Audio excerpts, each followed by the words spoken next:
Coming up on AI in the classroom, we're talking about Storybook from Gemini. Gemini has an experiment called Storybook, and that is a specific AI that is built to write storybooks for kids. I think it's a great opportunity for something that you can use as a teacher to share with your students, books that are tailored to your curriculum that may or may not be available. Obviously, if you have already the books, you don't need this, but if you're teaching something specific, let's say Nebraska history, and you don't have the kind of materials that you want for your grade level, this is a great opportunity to create something that you can use, that you can replicate. Here's what I try to do. It is almost Chinese New Year, so I asked Gemini to create a book for an expository storybook for 7 to 8-year-olds that explains the traditions of Chinese New Year, featuring key terms. I didn't tell it which key terms, but you can. When it generated its own prompt, right, expanded my prompt, it said which ones.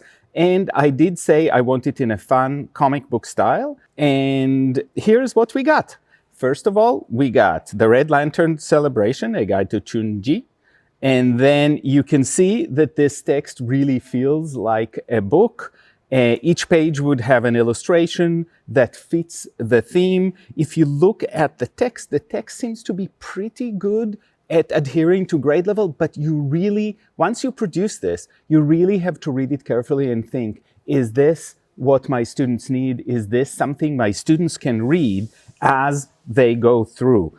And so it does lots of things. Here it talks about the Chinese zodiac and the different animals on it. It's always got red, which is the appropriate color for Chinese New Year. And it has traditional foods. So you can see how this can be incredibly useful. You take a few minutes, you make a really good prompt. You really want to prompt as much as you can with something like this, because that will let you have something that is more appropriate.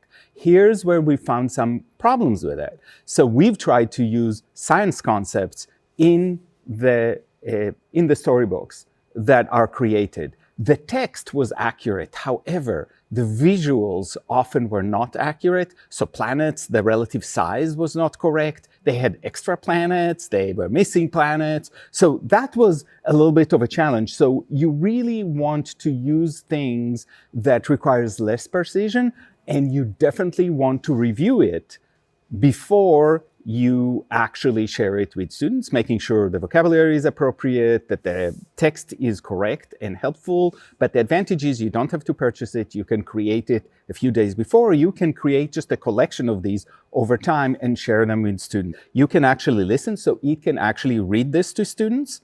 The air smells like ginger and soy sauce. It is time to make jiaozi. These are delicious dumplings that look like silver coins from ancient times. Lan shows Ren how to pinch the dough.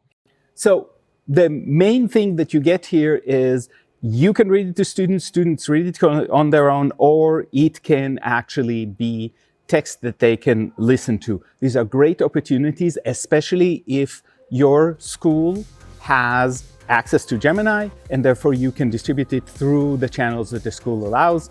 A great opportunity, something to use, and we'll see you next time.